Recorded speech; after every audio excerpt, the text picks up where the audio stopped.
So then, drivers lined up, ready to go on the grid for the first race here tonight in the Nations Cup. This will decide the grid for the grand final. We're in production cars at Watkins Glen for our first World Series event of the season in Montreal, Canada. The crowd are on their feet and ready to go racing, and it's Takuma Miyazono in the Ferrari F50 who will line this one up on pole position. Takuma Sasaki on the front row of the grid, and the Maserati is alongside him. Then the second row headed by the Chevrolet Corvette of Kilian Drumont. Guy de Bruyne, the Dutchman, in the Ferrari F40 in fourth place. He's ahead of Valerio Gallo on row 3 in the Ford GT. Then you've got Jose Serrano in the Lexus LFA.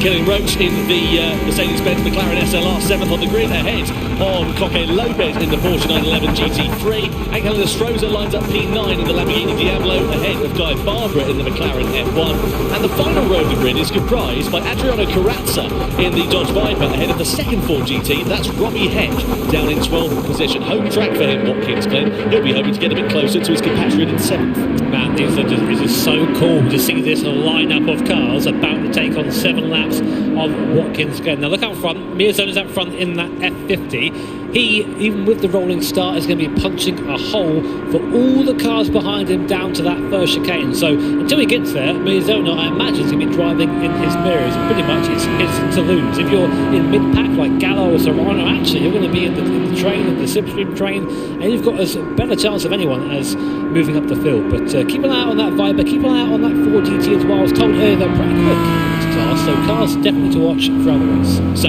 Takuma Miyazono leads the field then around the final corner here at Watkins Glen. We're about to get the sprint race underway for the Nations Cup here for World Series 1 in Montreal. It is going to be Takuma Miyazono leading the field across the timing line, but who will be taking the checkered flag in 7 laps time and starting on pole position for the grand final? We're about to go racing here. The Nations Cup is underway in 2024 as Miyazono leads the field down to T1, followed by Sasaki and Drumont. Don't expect any dive bombs down towards the first corner. That rolling starts spreading the field out a little bit, but when it begins to bunch up in the middle part of the first lap, that's where we could see moves being made. But Miyazono a little bit wide there. Sasaki having a half look to the inside into turn 2, but now he's right in the wheel tracks here of the Ferrari F50 as we come over the crest of the hill and in towards the middle sector. And Sasaki already trying to be on the attack here in the Maserati MC20. Drumont trying to follow him through as well. We're going to be attacking here with Drumont. He splits there too. That is absolutely fantastic for Kilian Drumont. He's on the outside of Miyazono and he leads into the chicane. What a start from the Frenchman.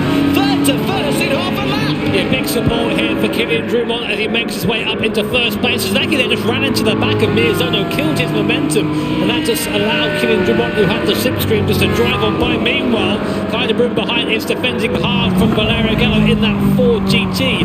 It is Ferrari, Ford, Lexus and McLaren SLR line astern at the moment as we come onto the boot section here at Watkins Glen. Up the right hand to get to the inside, get to the camber, let it use that to turn the car, and now accelerate hard uphill towards the next heavy braking zone. Gallo there looking very aggressive and kind of just putting a wheel on the grass. That'll slow him down a little bit. Coming over the crest, looks like Gallo's going to have a chance here. Looks to the inside, we know he can just make a move easy there. Gallo up the inside, up into P4, and he'll be now in pursuit of the top 3 in front of him. These are the kind of races I absolutely love in Gran Turismo. The gloves will be off. It is all-out war with these drivers. It matters for where they're going to start on the grid for the grand final. Guy de Bruyne there, a little bit wide. Serrano looking through on the inside of the Lexus LFA. No, can't find his way past at the moment, but look at the gap the top 3 have got already at the end of this first lap. It's Kilian Drumont who leads the field around the final corner at the end of lap 1, followed by Miyazono, followed by Sasaki.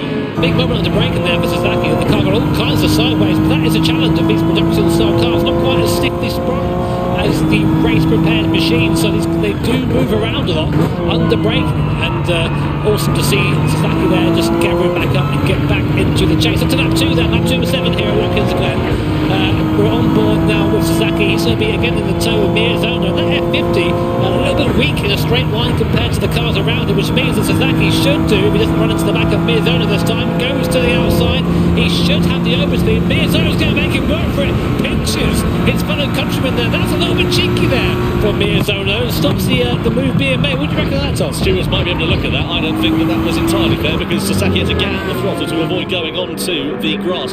The thing is now, you've got to keep an eye out for Valerio Gallo, this man here in the Ford GT. What he needs to hope for is that the top three start squabbling and fighting amongst one another, because that will bring this lot right back into play. At the moment, they built out such a comfortable cushion that they don't really have to be worrying about too much. But if it gets a bit unfair later on, we'll see what happens. Speaking of unfair, and speaking of moves being made, let's have a look at this from Kylian Drumont. So you can see riding on board, oh, beautiful, just absolute cream and almonds through the middle there, splits the two, down into the bus stop, and he's through it ahead. That's just 100% commitment, 100% confidence. You need that to do well here at the GT World Series Nations Cup. Meanwhile, the squabble for the mid-pack continues. So Serrano gets by Kaiser Brewer, has a bit of a poor start so far, down 2 places from his qualifying position. And Gallo, unfortunately, at the head of his pack, still unable to make any headway really into Sasaki and Miyazono. So just an FYI, if you're watching for the first time, you're wondering why he's got this bump drafting down the straight. But you're not allowed to do that.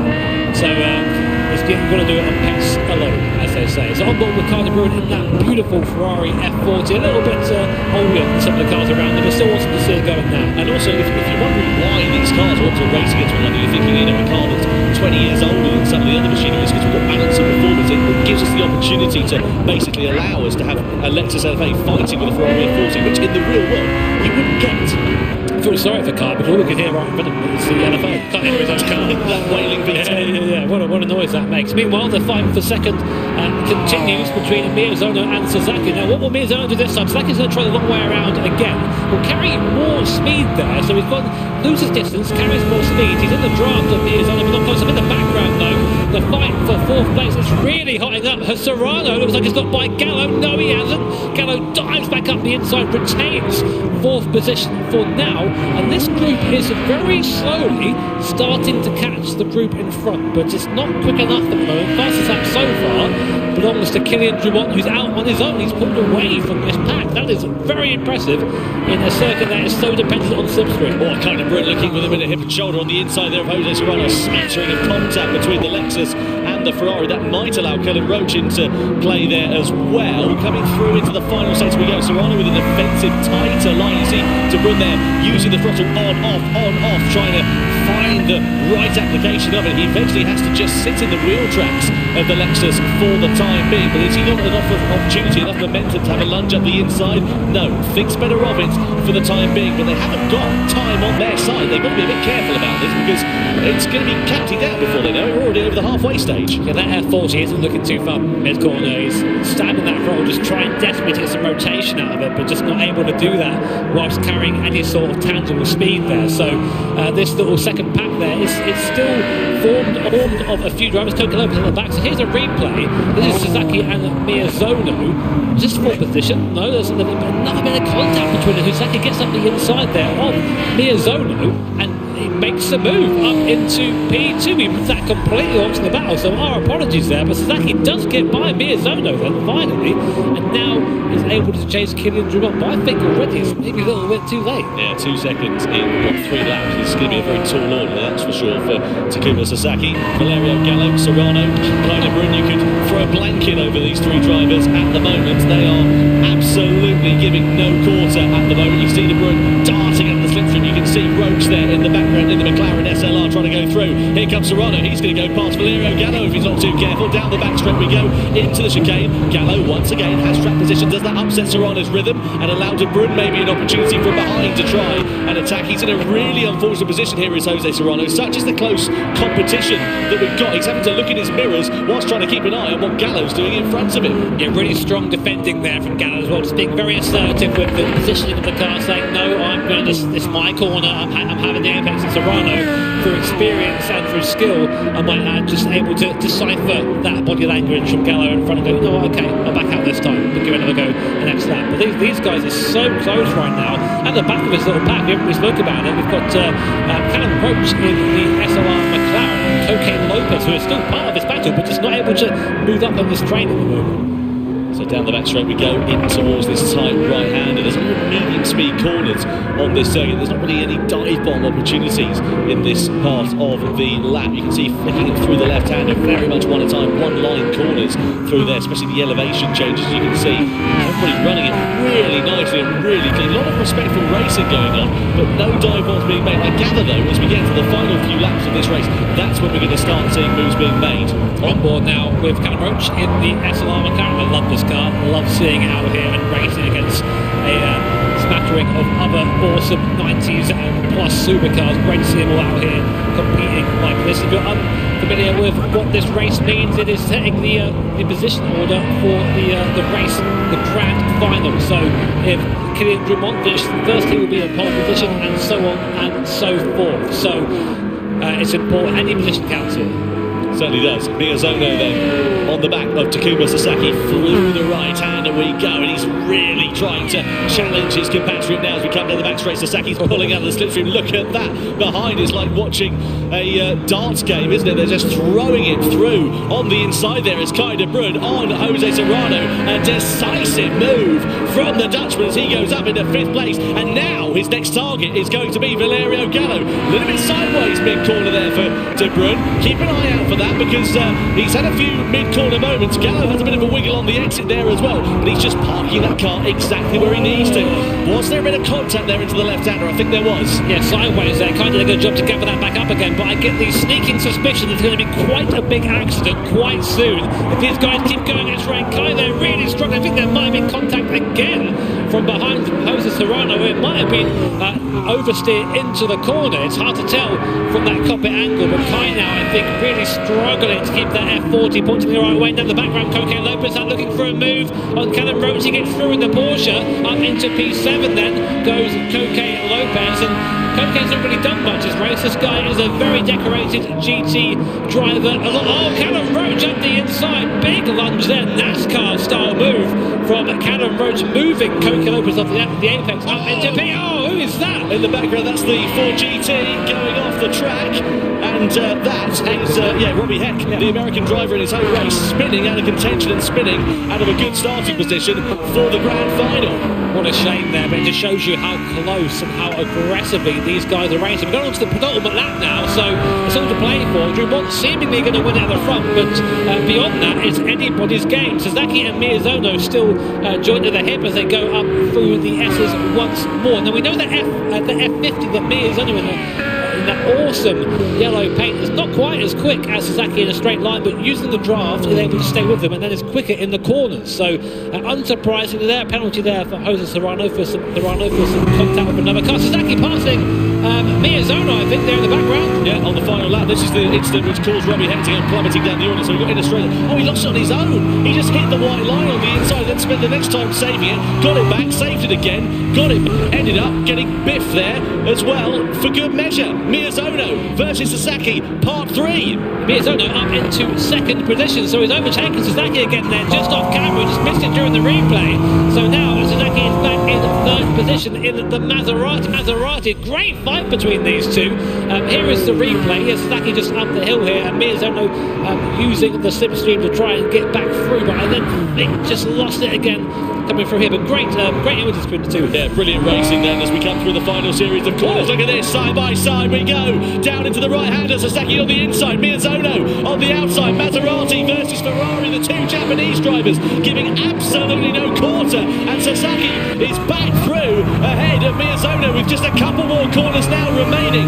Through the left we go, and surely this one goes to Sasaki unless he makes a mistake. He runs it onto the grass, onto the curb. Is that now a bit of an opportunity ready for Miyazono to try and pounce as we flick it through the left-hander? Kylian Drumont's 5 seconds up the road. He's going to win this one. We come through the final corner. Miyazono's going to try and out-drag Sasaki, but he's not going to have the opportunity. Sasaki's very, very close as Kylian Drumont takes the checkered flag and the victory. We come across the timing line then to begin the final lap. Actually, I beg your pardon, as we head down to the first corner. So Sasaki it is, with Miyazono very close behind.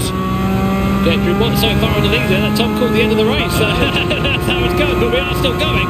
And in that, Gallo gets back through past Serrano. So Gallo up into P4, but now Sasaki Miyazono. This is their last opportunity, and they've been scrapping the whole race. They know each other's moveset by now, but Miyazono looking to the outside to be very brave to go around the outside here. He does get it done with the slipstream, which puts Sasaki now back into third place. Koke Lopez now, by the way. Oh, it's all going on down here.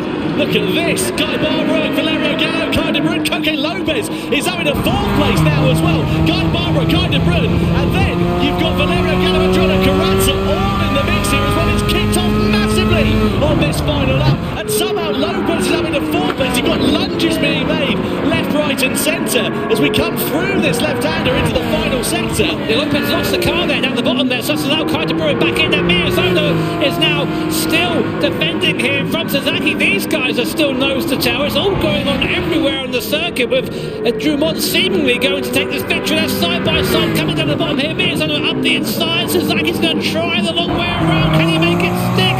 No, not quite. Miyazono ahead with only 3 corners left. This is super close between these two. Gallo and Lopez are under investigation for a collision as well. Miyazono parks the car on the apex, blocks any opportunity there for Sasaki to try and go through. We come in towards the final series of corners. Once again, this time around it will be the checkered flag as Miyazono once again takes a defensive line and Sasaki tries to attack. Drumont will take the victory and pole position for the grand final. The Frenchman does it in commanding style at Watkins Glen. It's a drag to the line for second, and Takuma Miyazono does take second place ahead of Sasaki, but it's not over further back.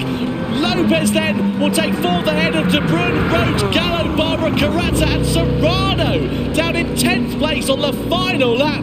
Wow, what a dramatic end to the sprint race there, JB. That was a certified Watkins Glen moment.